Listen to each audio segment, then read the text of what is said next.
Good morning, students. In the last class, we discussed unique position of hydrogen in the periodic table. In the today's class, we are going to discuss about the one of the important compound of hydrogen. They are hydrides. So generally, hydrogen can combine with metals as well as non-metals except noble gases. Whenever this hydrogen is combined with metals and non-metals, whatever the compound is formed, that compounds are called generally as hydrides. So what do you mean by hydrides? Hydrides means the binary compounds of the binary compounds of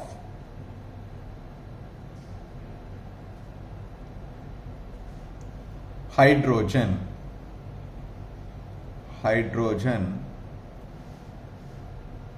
with other elements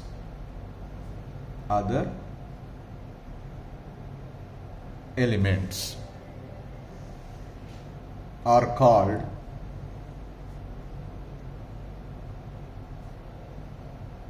hydrides.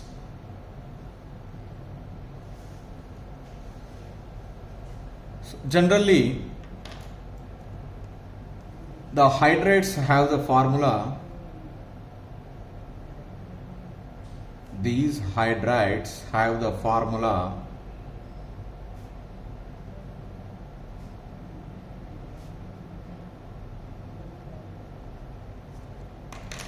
EHX.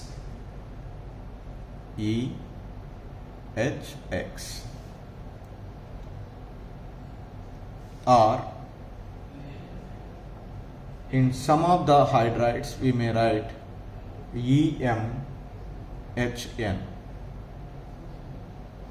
where E is the other elements, metals or non-metals. X is varies from 1 to N. Here, these hydrides are formed by mostly all the elements present in the periodic table except very few like noble gases and some of the compounds like indium, thallium. So some compounds exception, the remaining all are combined with hydrogen to form these hydrides. So on the basis of the physical properties, chemical properties, types of bonding, these hydrides are classified into three main types. Totally, hydrides are classified into three types. The first one is ionic hydrides. These are also called as salt-like or saline hydrides.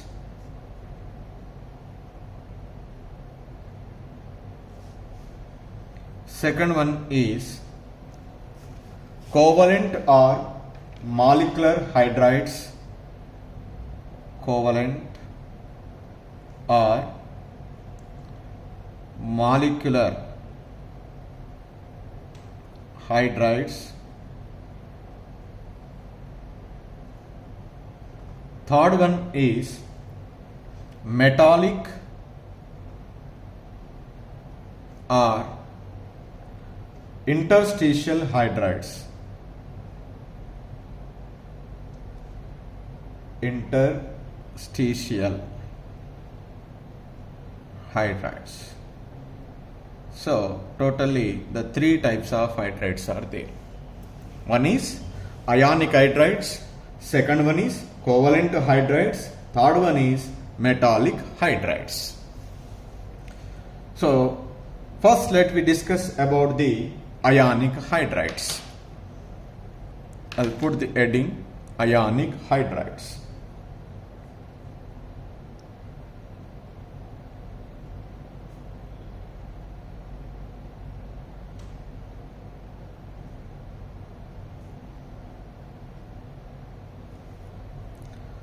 So what are ionic hydrides? So here these ionic hydrides are formed by combination of hydrogen with metals. So because the metals are more electropositive in nature,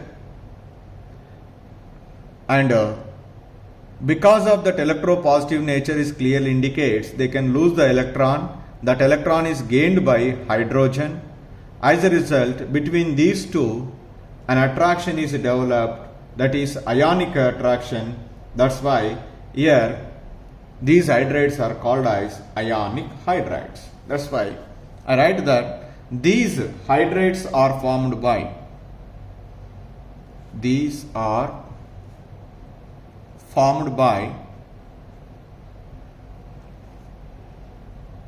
the combination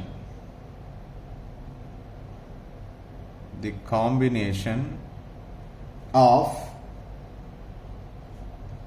hydrogen with metals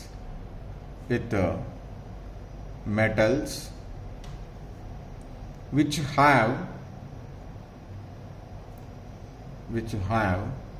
low electronegativity values,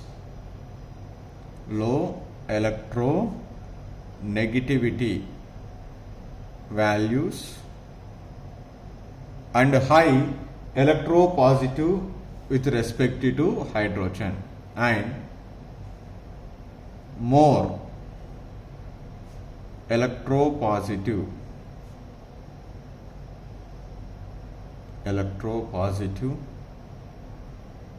with respect to hydrogen. That metals can combine with hydrogen to form ionic hydrides, which are having the low electronegativity values and more electropositive values. Generally the S block elements, that is group 1 and group 2 metals, are mainly more electropositive in nature. That's why they are ready to combine with hydrogen to form these ionic hydrides. That's why right here one statement is these include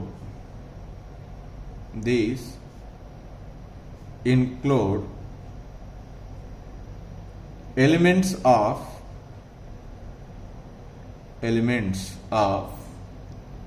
group 1, that is alkali metals,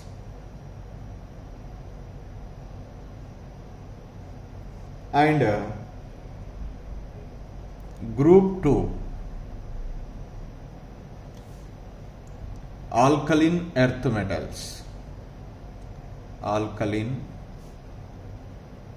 metals, except some metals are there in this case group 2 except beryllium and magnesium.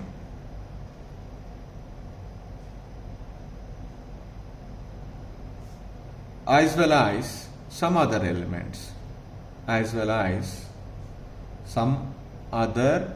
elements, which are more electropositive elements, are forming these type of hydrides. How these hydrides are formed? Just now I said, simply these hydrides are formed by transfer of electron from the metal to hydrogen, because metals are always ready to lose the electron.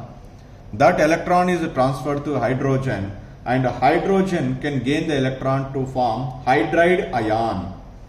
So as a result, this positive and negatively charged metal ion and hydride ion combining together to form the ionic hydride. So that's why right here, these are formed by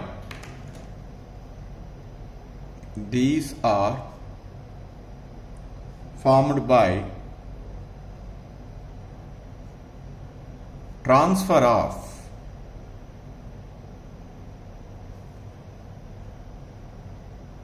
electrons from metals to hydrogen.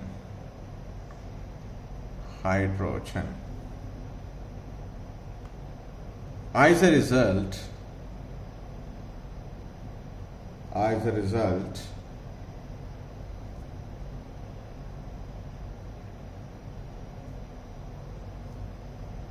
these hydrides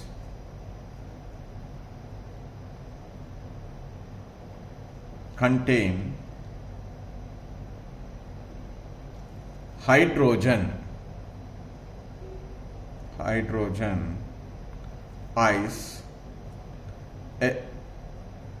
H minus ion.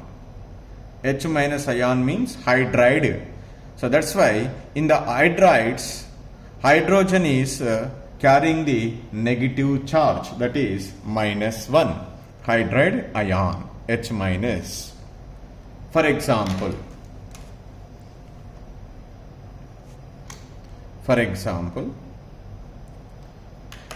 sodium hydride, NaH.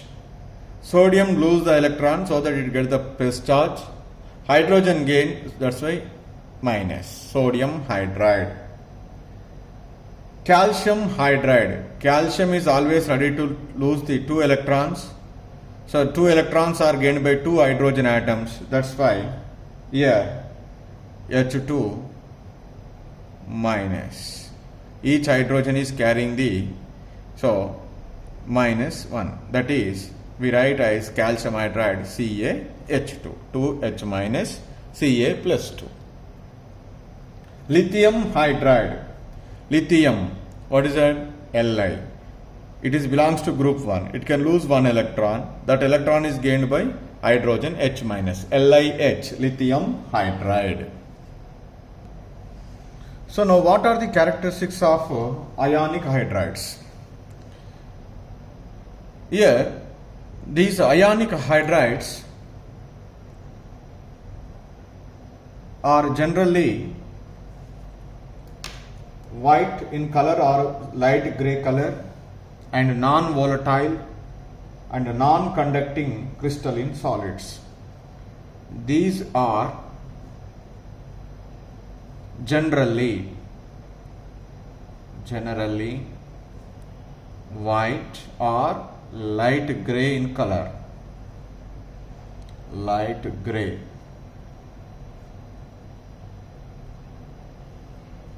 and non-volatile. They are not easily volatile, and non-conducting. They never conduct the electricity in crystalline state, because the metal ion and hydride ion is occupying the fixed positions in the lattice. That's why they never move from one place to the another place. That's why they are called non-conducting crystalline solids.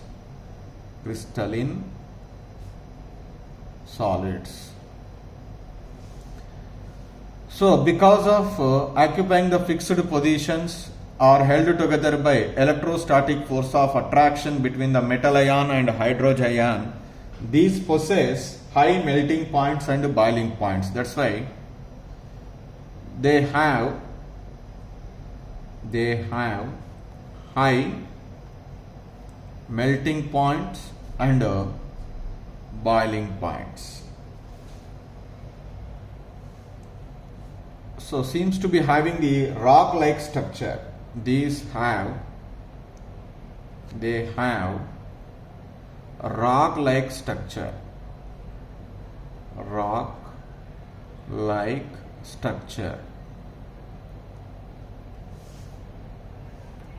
And the fourth one is, So in the fused state or molten state, these are conducting the electricity.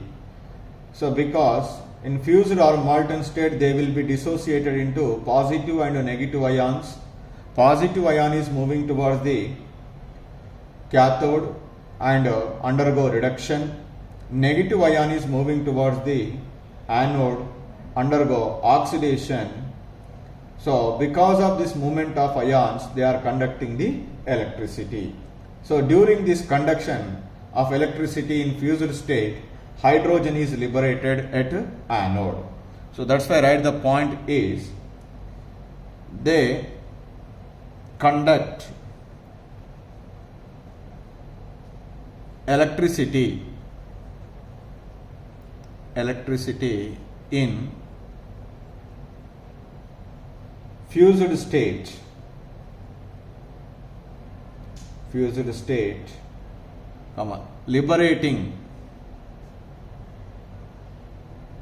liberating hydrogen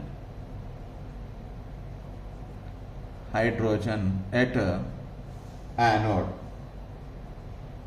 at the anode.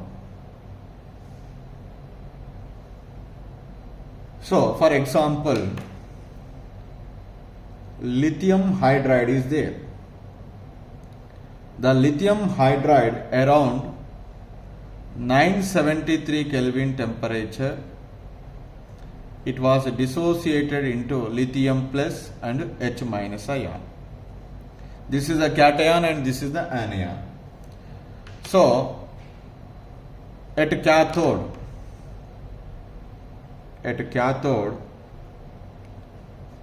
lithium plus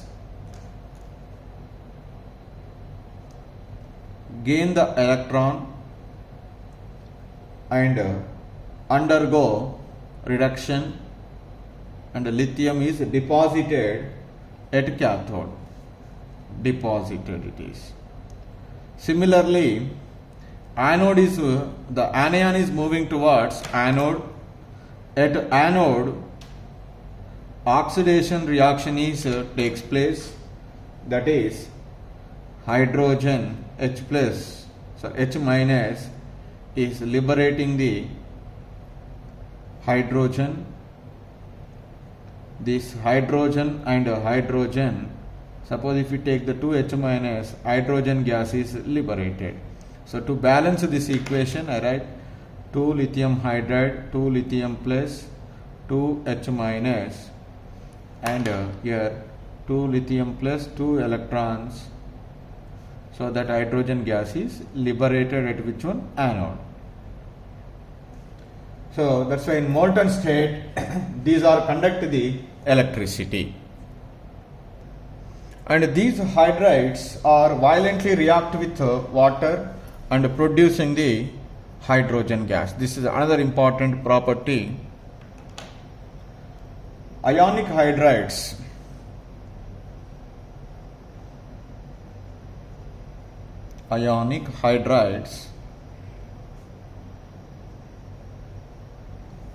react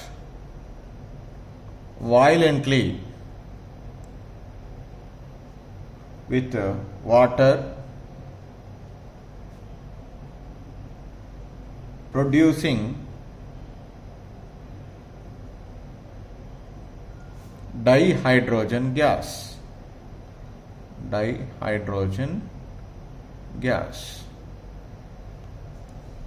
So the reaction is, for example, let us take lithium hydride. Lithium hydride on reaction with water to form lithium hydroxide plus hydrogen gas is liberated.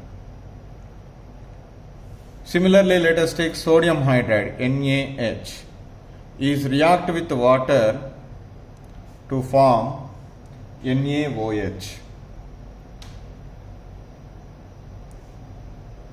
plus hydrogen gas is liberated. So these reactions are also will be suggest one more important conclusion. When these hydrides are dissolved in water, they are producing the bases LiOH, NaOH. Sodium hydroxide is in a base. So that's why The aqueous solutions of ionic hydrides are in which nature? Basic in nature. Therefore, here give one statement here. Ionic hydrides are therefore their aqueous solutions, that is ionic hydrides dissolved in water, aqueous solutions are basic. This is the another important point we made. So in these hydrides, some of the hydrides are highly stable, like lithium hydride or calcium hydride or strontium hydrides are highly stable. Because of that most stable nature, they never easily react towards oxygen or chlorine. That's why these are used in the synthesis of some other useful hydrides. So write here one statement: lithium hydride or calcium hydride or strontium hydride, etc. are the most stable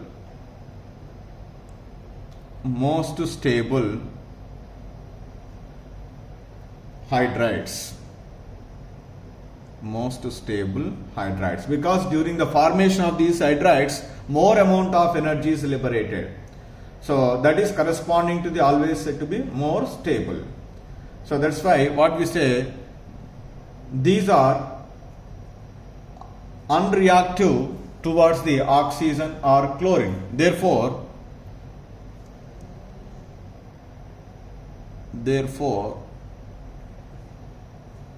these are used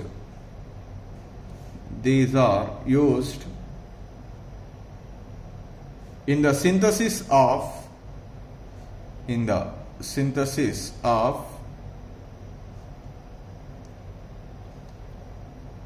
other useful hydrides. For example, so lithium hydride is useful in the preparation of lithium aluminium hydride while reacting with aluminium chloride to form 2 moles of lithium aluminium hydride plus 6 moles of lithium chloride. Lithium aluminium hydride, this is a strong reducing agent. The another example, even this lithium hydride is also will be used in the preparation of lithium borohydride, that is B2 on reaction with B2H6, it is producing 2LiBH4. Because of their stability nature, these are used in the synthesis of some other hydrides. So these are some important general characteristics of ionic hydrides. So here, when they are exist in solid state, crystalline state, they do not conduct the electricity, but in molten state they can conduct the electricity and liberate the hydrogen gas. That is the one important point we need to be remembered. The second point, these are violently react with water, to produce the hydrogen gas. That is our second point. So when the hydrides are dissolved in the water, generally these are said to be in which nature? Basic in nature. So these 3 points we need to be remembered. So in the case of ionic hydrides.